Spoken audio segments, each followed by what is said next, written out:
Tonight on Y News. President Rodrigo Duterte eyes revamp of airport officials following reported flight and delays and cancellations at the Ninoy Aquino International Airport. The LTFRB maintains franchise of hatchback vehicles operating as transport network vehicle service will not be renewed despite appeals from TNVS drivers and operators. The Securities and Exchange Commission sets to file criminal raps against the officials of Kappa Community Ministry International over the alleged investment scam and find out why many Filipinos are still lured by investment scams.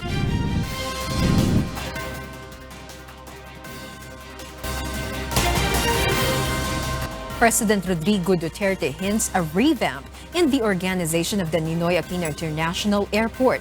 This comes after flights at the airport were canceled and delayed the last weekend. Rosalie Cos explains why. President Rodrigo Duterte expressed dismay with what he found out during a surprise inspection in the Ninoy Aquino International Airport or NAIA Terminal 2 early morning yesterday. Delayed and diverted flights affected hundreds of passengers due to a red lightning alert that caused the suspension of ground movement for ramp personnel and flights. Presidential spokesperson Salvador Panelo says this was one of the topics discussed last night and a revamp in NAIA may soon happen. Parang he just hinted about a revamp.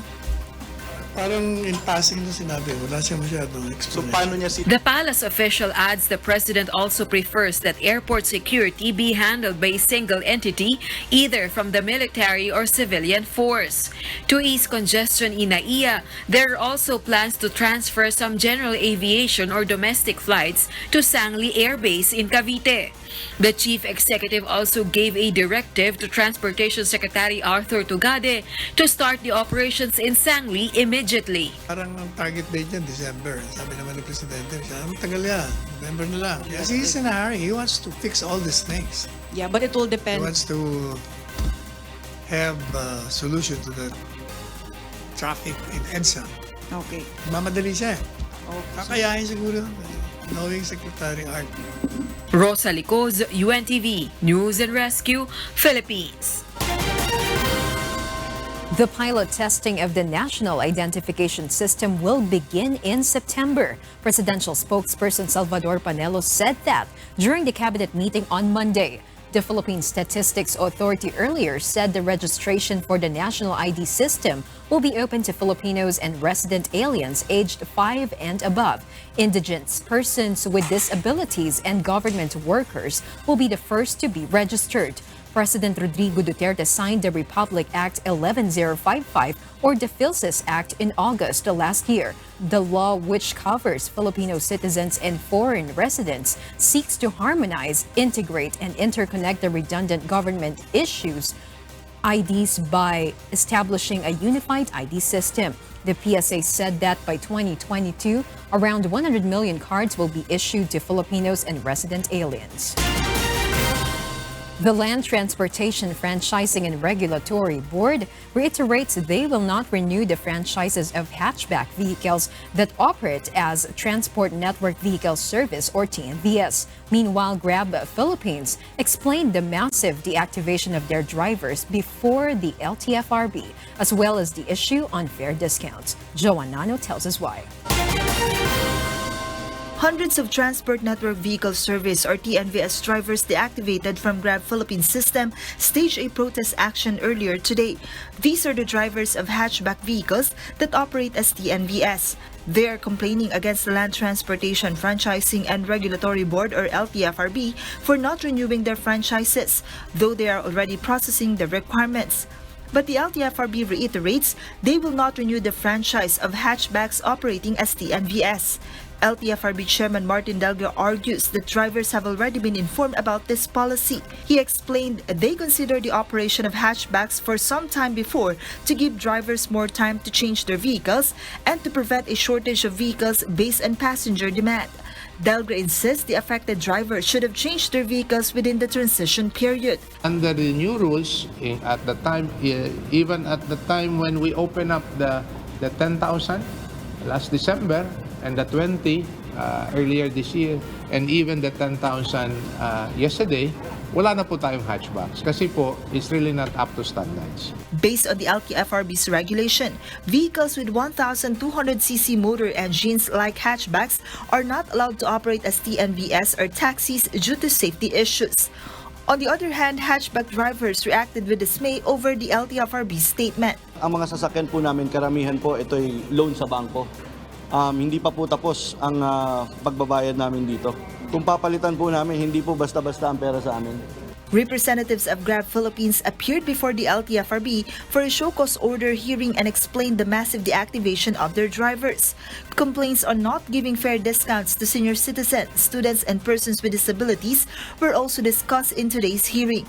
Grab Philippines President Brian Koo clarifies they deactivated only 5,000 drivers, as the 3,000 drivers were able to submit their documents needed for their franchise application.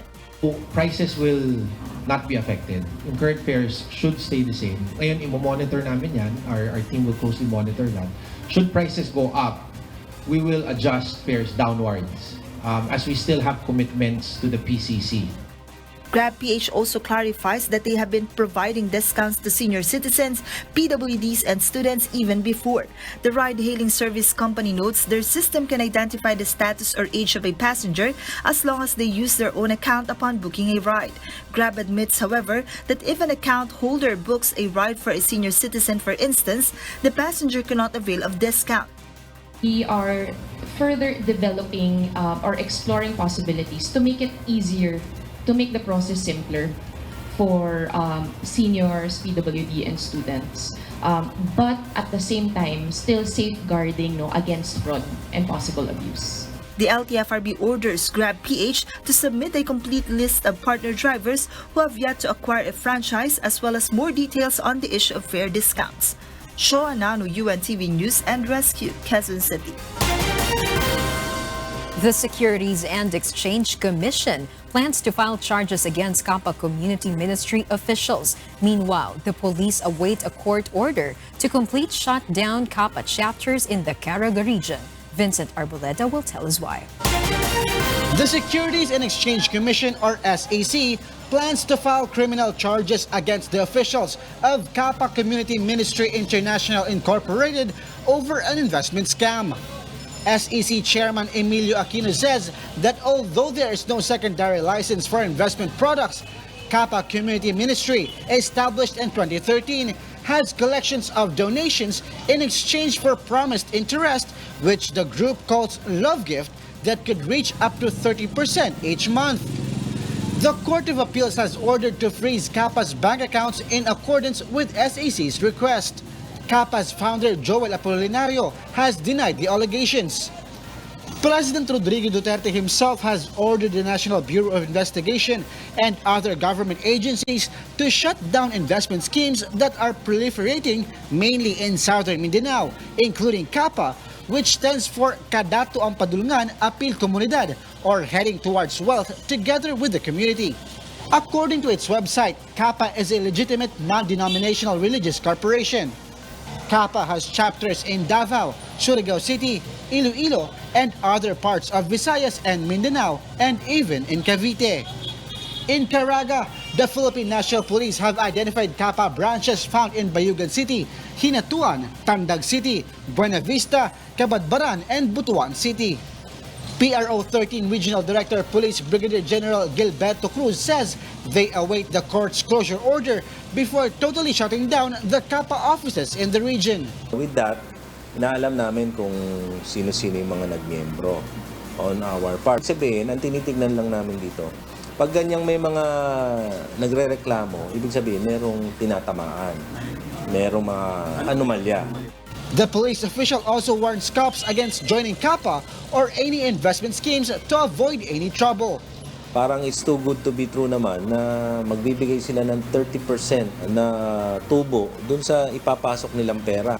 But a Kappa member in Bislig City insists there is no anomaly, adding that they receive interest out of a 10,000 peso investment. Ihangyo lang na ako nga kanang untan na tugutan niya ang kanang ipadayon ang pagkuan sa Kappa kay Daghan ba'y na tabangan? Meanwhile, a member of another investment scheme argues that such operations are beneficial to the poor. Kung ipasira jud ni presidente, daghan jud maglisod nga pamilya kay kasagaran manggod mao na gyud na ang gisaligan. The Caraga police are also investigating other investment schemes aside from Kappa. Vincent Arboleda, UNTV News and Rescue, Philippines. Despite news and stories about investment scams here and there are many Filipinos who still fall prey to such schemes. Monhok Son explains why. Investment scams are not new to us Filipinos. Aman Group, M Goldex and Legacy are just 3 on the long list of such scams. Now, there's another controversial investment scam, Kappa. The Securities and Exchange Commission says that Kappa Community Ministry could be the largest investment scam in the Philippines, with more than 50 billion pesos collected from its members. But why are there people who get conned and invest their hard-earned money in these anomalous investment schemes? Is poverty to blame?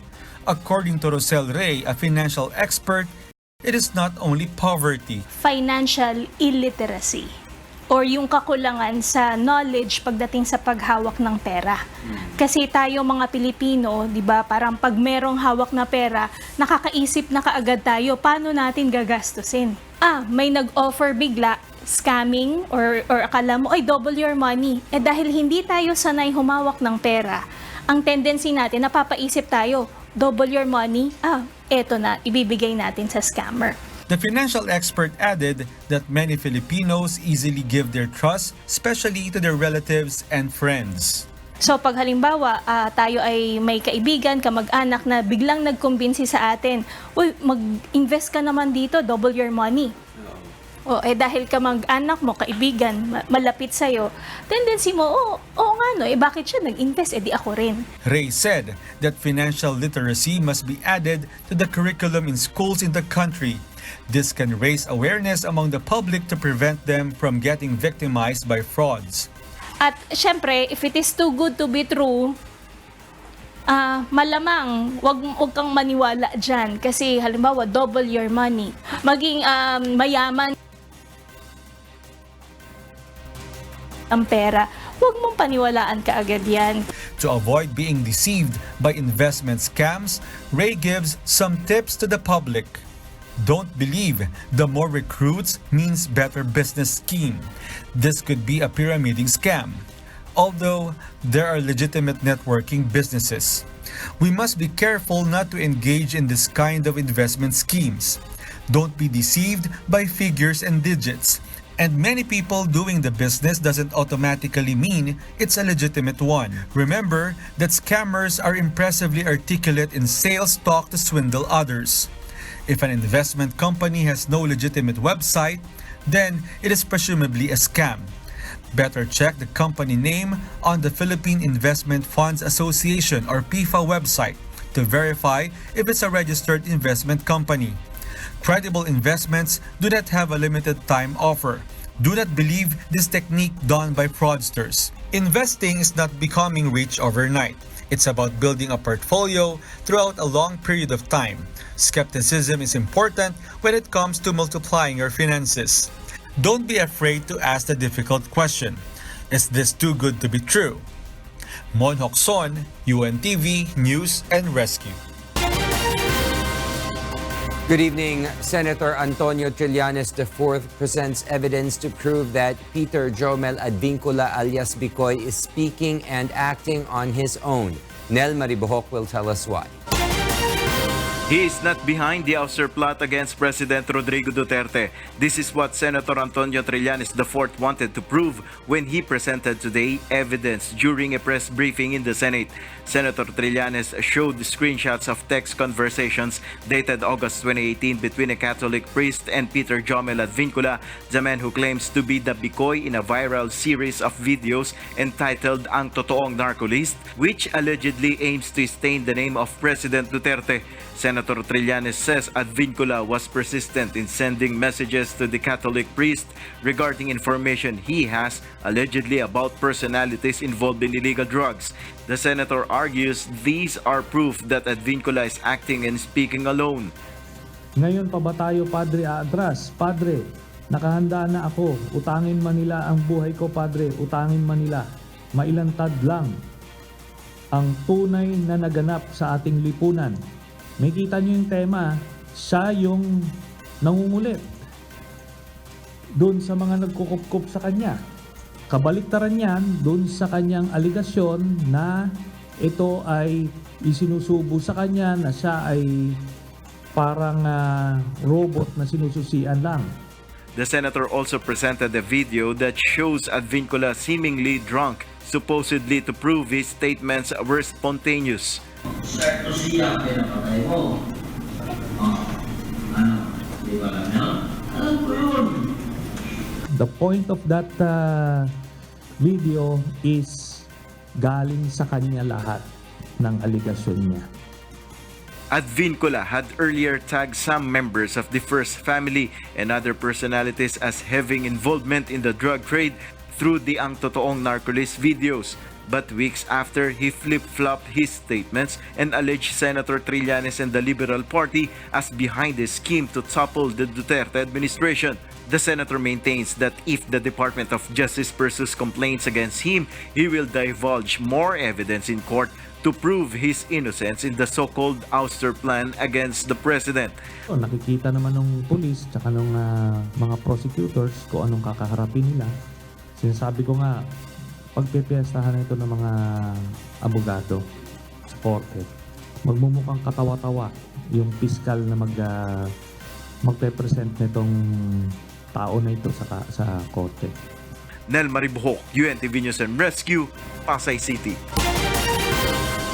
The party list bloc is down to two choices in the fight for the speakership in the House of Representatives. Meanwhile, Davao City Mayor Sara Duterte Carpio admits she has a personal bet for House speakership. Grace Casin reports why. Puwersa ng Bayaning Atleta or PBA Party List Representative Jericho Nograles says party list congressmen have decided to narrow down their choices to Marinduque Representative Lord Alan Velasco, who is a PDP Laban member, and Lady Congressman-elect Martin Romualdez, who ran under Lakas CMD, because they believe both Velasco and Romualdez will treat the party list coalition fairly if they will become the lower house leader. The coalition has delisted Davao del Norte Representative Pantaleon Alvarez, Taguig Congressman-elect Alan Peter Cayetano, and Pampanga Representative Dong Gonzales, saying they have a different view about party list groups. The party list coalition has 54 members in the incoming 18th Congress. But for Minority Leader Danilo Suarez, it seems that the administration already has its own choice. Looking at the body language of the administration, they seem to be comfortable with Congressman Romualdez. Meanwhile, Davao City Mayor Sara Duterte Carpio admits she has a personal bet for House speakership. Personal, yes, but hindi ko sinasabi publicly or kinakampanya kasi lahat sila kaibigan. Congressman Martin Romualdez is a friend, Congressman Lord Velasco is a friend, Mayor Lani Cayetano is a very good friend. So, lahat sila ay mga kaibigan namin. The presidential daughter reiterates that her brother, Davao City Congressman-elect Paulo Duterte, is not interested in the position. But so far, si Kong Pulong wala siyang sinasabi na interested siya publicly. Among his friends, I do not know kung anong pinag-uusapan nila. The PDP Laban is yet to conduct a meeting to choose who among Alvarez, Gonzales, and Velasco are their bet. Grace Casin, UNTV News and Rescue, House of Representatives. Meanwhile, there will be a revamp on the accreditation committee of the Philippine Health Insurance Corporation's central office soon. Meanwhile, the health chief tasked PhilHealth to identify other ghost claims in 2018, aside from the claims of WellMed dialysis clinic. Aiko Miguel will tell us why. Health Secretary Francisco Duque III orders a revamp in the Accreditation Committee of the PhilHealth Insurance Corporation or PhilHealth Central Office. This after discovering the committee's negligence on the case of WellMed Dialysis Center. Secretary Duque says they had revoked WellMed Clinic's accreditation before, but WellMed was again included on the list of PhilHealth accredited dialysis centers. The health chief did not mention why WellMed's accreditation was revoked before. The accreditation committee, no, where we think nagkaroon talaga ng oversight, but that is a subject of ongoing investigation. Secretary Duque adds they have been looking into other committees inside the PhilHealth Central Office to identify whether they are knowledgeable about the ghost claims. Secretary Duque also tasked PhilHealth to identify which among the more than 7,000 claims are ghost claims or anomalous. The health chief wants to know which hospitals and centers are involved in an authorized receipt of claims of PhilHealth beneficiaries. Kasi marami pong klase ang mga fraudulent claims, no? Meron tayong multiple filing of claims. So ito, talamak din po ito. Secretary Duque shares he will also clarify with President Rodrigo Duterte who among the PhilHealth officials will be removed and replaced to comply with the Chief Executive's order of a clean slate in the agency. Aiko Miguel, UNTV News and Rescue, Manila. In other news, the National Bureau of Investigation, or NBI, today files criminal complaints against the officials of WellMed Dialysis and Laboratory Center over ghost dialysis scam. Meanwhile, a lawyer argues there must be PhilHealth officials involved in the bogus claims who must also be held liable. April Senedoza will tell us why. The National Bureau of Investigation, or NBI, on Tuesday files complaints with the Department of Justice against Dr. Brian C., one of the owners of WellMed Dialysis Center based in Quezon City, for estafa and falsification of documents. C., who was arrested last night, is accused of making ghost claims with the Philippine Health Insurance Corporation, or PhilHealth. The charges are based on allegations made by two former WellMed employees turned whistleblowers. The two, who are also facing charges, have revealed the alleged ghost claim scheme, wherein the clinic receives payments from PhilHealth for dialysis treatments of dead patients. Other WellMed officials who are also facing raps remain at large, including Dr. John Ray Gonzalez, Claro C., Alvin C., Therese Francesca Tan, Dick Ong, Dr. Portia Natividad, and Joymi Soriano. Department of Justice Senior Assistant State Prosecutor Ana Norin de Venadera has declared the arrest of C., Roberto, and De Leon as valid to stay under the NBI premises. The NBI meanwhile remains firm on their initial findings that there is an existence of criminal activity. Let's be fair with the agents kasi mabilisan ito. From the time the President ordered the arrest and the investigation, we had less than 48 hours, and we were able to respond positively. Ongoing naman itong investigation. On the other hand, Attorney Harry Roque, the legal counsel of the two whistleblowers, states that PhilHealth executives must also be included in the complaints the NBI filed. He hopes the whistleblowers can be admitted into the government's Witness Protection Program. Ang nakapagtataka, ang sinampahan lang ng PhilHealth, yung mga taga-WellMed. Hindi ka panipaniwala na walang tagaloob sa PhilHealth na dapat sinampahan. April Senedoza, UNTV News and Rescue, Manila. The Commission on Elections, or Comelec, gun ban will end tomorrow, June 12 at 12 a.m. These coincides with the closing of the election period for the 2019 midterm elections. This means individuals with permits to carry firearms outside of residence may again carry their firearms. The Philippine National Police has recorded over 6,000 violators since the gun ban began on January 13.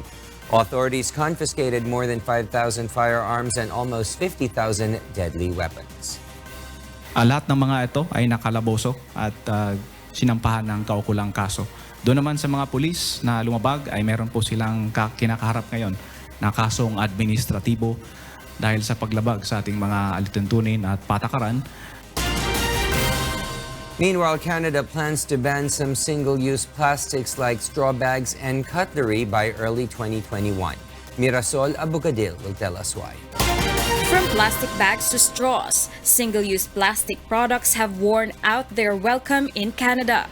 The Canadian government announced that it plans to ban harmful single-use plastics as early as 2021 to reduce waste and litter and protect the world's oceans.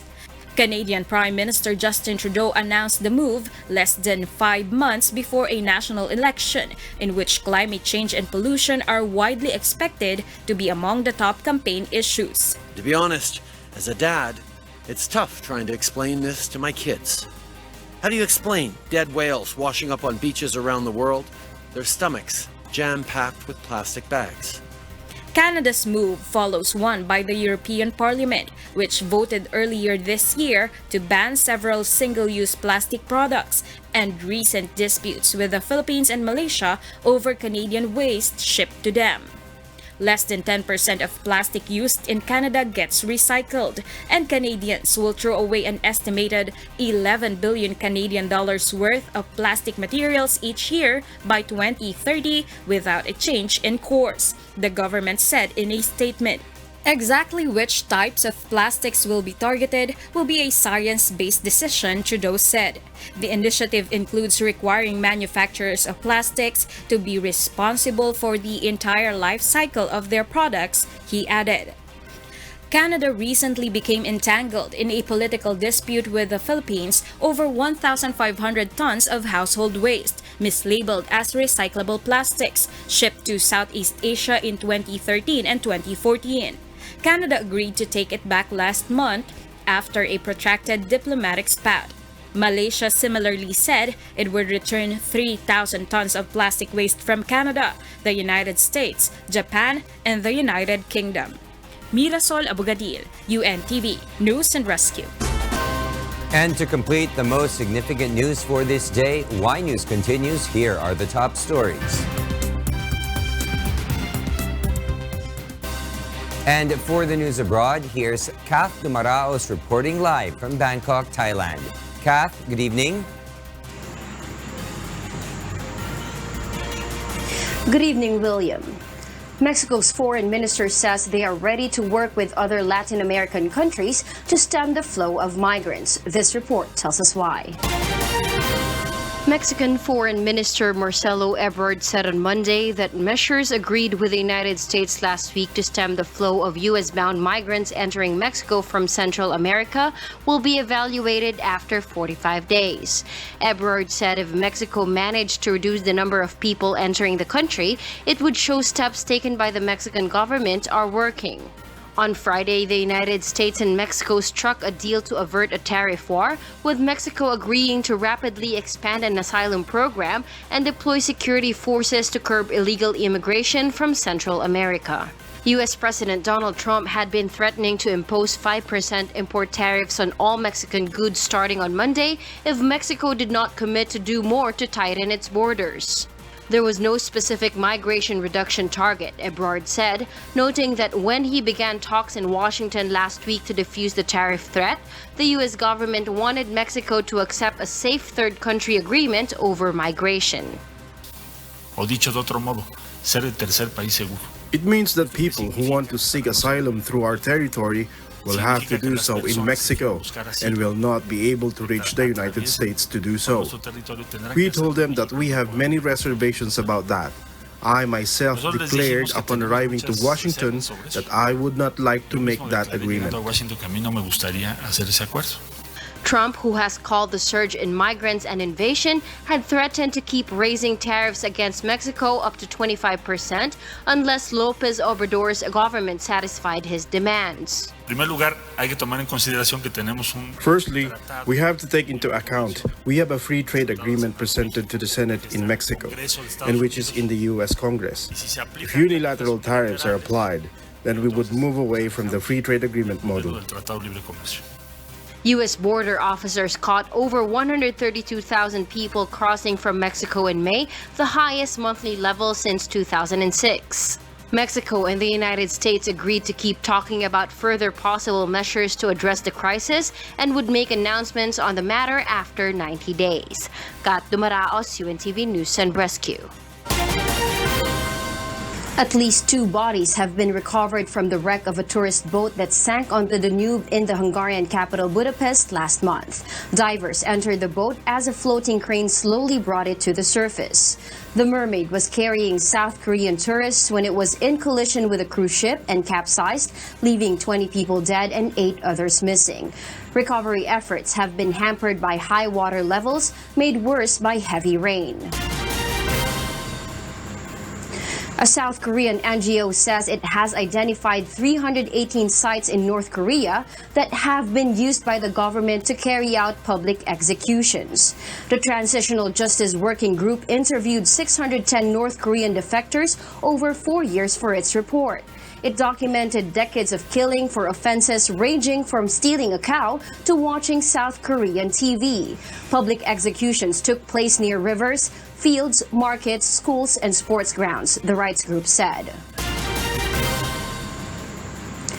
A court in North India jailed 3 men for life over the rape and murder of an 8-year-old Muslim girl. Meanwhile, a pilot died when a helicopter crashed onto the roof of a midtown Manhattan building. Jovic Burmas will tell us why.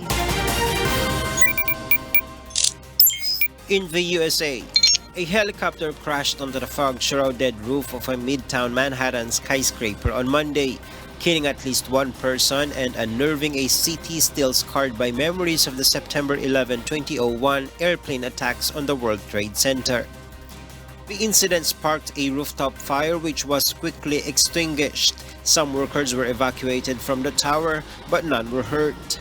New York Mayor Bill de Blasio called the helicopter crash a very strange and very troubling incident and said that there is an ongoing investigation over whether there was an airspace issue. There is no indication at this time that this was an act of terror, and there is no ongoing threat to New York City. Go into that area, a helicopter would need the approval of LaGuardia Tower, and we need to find out if that happened or not here. We do not know at this point. The pilot has been named by local media as Tim McCormack. He was the only person aboard the twin-engine Augusta A-10-9E helicopter, said the Federal Aviation Administration or FAA. In India, 3 men have been jailed for life for the rape, torture, and murder of an 8-year-old Muslim girl in Indian-administered Kashmir. 3 police officers were found guilty of destroying evidence and sentenced to 5 years in prison. The victim, who belonged to a Muslim nomadic tribe, was found in a forest near Kathua city in January 2018. The case sparked widespread anger and made headlines when Hindu right-wing groups protested over the men's arrest. In Nicaragua announced on Monday that it will release 50 political prisoners as part of a new amnesty law in the country, providing that they will not return to protest against the government of President Daniel Ortega.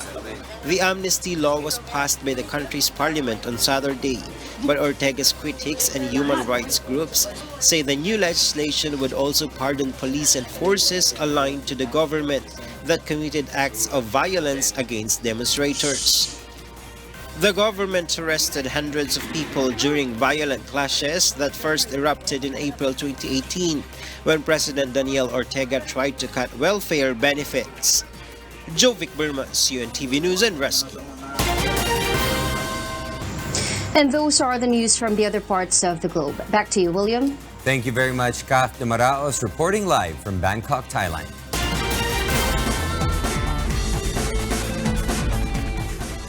NBA star Tony Parker retires from the sport. Asher Kadapan Jr. will tell us why. French-American NBA star Tony Parker announced his retirement from basketball on Monday. He posted a message on his Facebook page saying it's with a lot of emotion that he's retiring from basketball.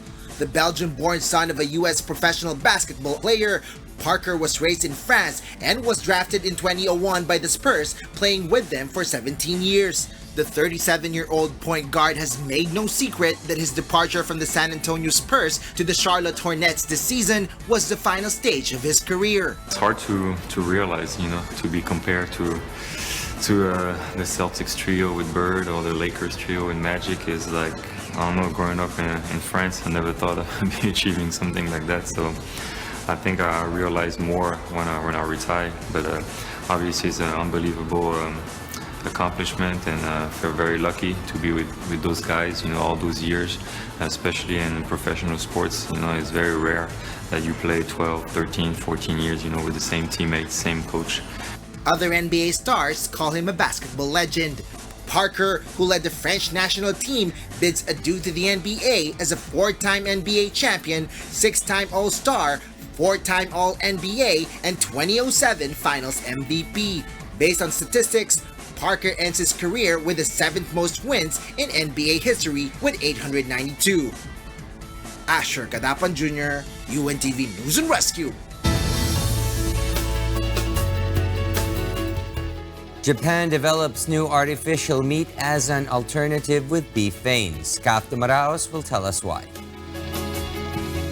Japanese researchers are looking to serve up an all-new food option by growing artificial meat with veins of beef in their laboratory. Researchers at the University of Tokyo used muscle cells to cultivate a 1 centimeter by 1 centimeter square portion, which they dubbed artificial steak.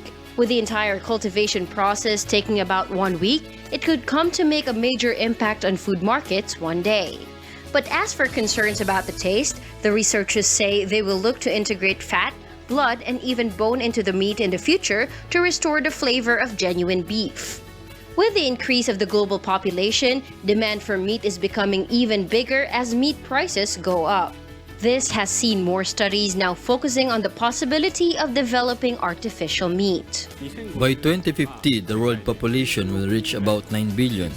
It will be difficult for traditional meat produced by breeding animals to meet people's needs. Artificial meat as an alternative shows its necessity, so many Japanese food enterprises all want to set foot in this field as soon as possible. Production of artificial meat only takes animal cells without breeding and killing animals. However, many Japanese citizens remain divided over whether to accept this new unknown source of food. If they can be sold like ordinary meat in supermarkets, then its quality is eligible and it can be served as safe food materials. I want to try some when it is marketed, and I think its price will be cheap. I don't think it is a matter of price. Some people will choose not to buy this artificial meat. If there are ordinary meat products available, I will buy it for sure. Kat Dumaraos, UNTV News and Rescue. An automated burger-making system at the San Francisco-based restaurant is attracting the attention of a lot of curious customers. Mirasol Abogadil will tell us why. At lunchtime, big crowds line up to taste a burger made by a one-of-a-kind chef. The bun is sliced and toasted as it slowly makes a precisely timed journey before sauces are added to the bun. Next comes the vegetables, fresh pickles, tomatoes, onions, and lettuce, all sliced crisp to order.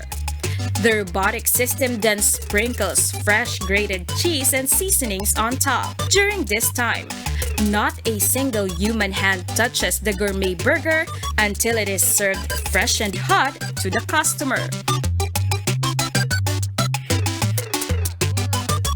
Super impressed, like seeing all the mechanism of it like moving down the conveyor belt. It's not just a simple like little conveyor belt that you see, they're like pushing it. I think it's really awesome. Many customers like the flavors of the burgers, so they have come back many times. I think when you're stacked up with the best, you want to do your best. So if you see robots doing it under like 4 minutes, you want to be a better cook, right? It's an uncertain but delicious feature. Another customer thinks the burgers are about the same quality as other restaurants, but more affordable since it saves money on labor. Right, the price is good though. $6 for a burger, that's really good. We could make burgers automated. We could probably make like packaging and other services automated as well.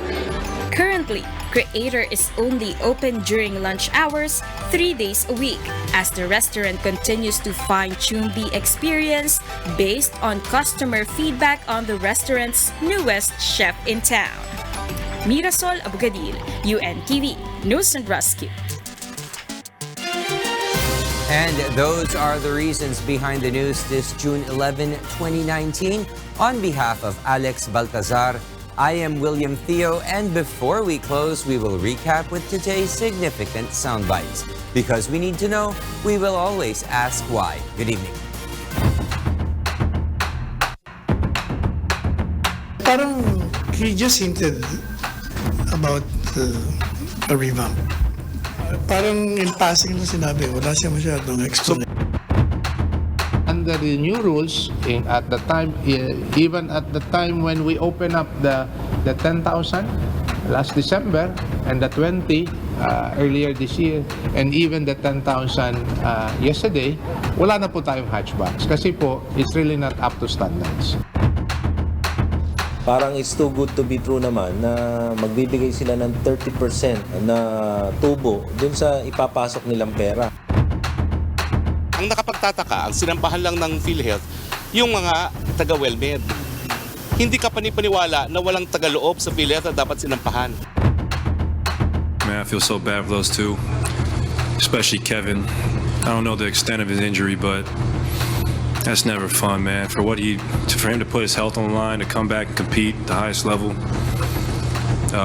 he's one of the best to ever do it. I want to try to win this for him.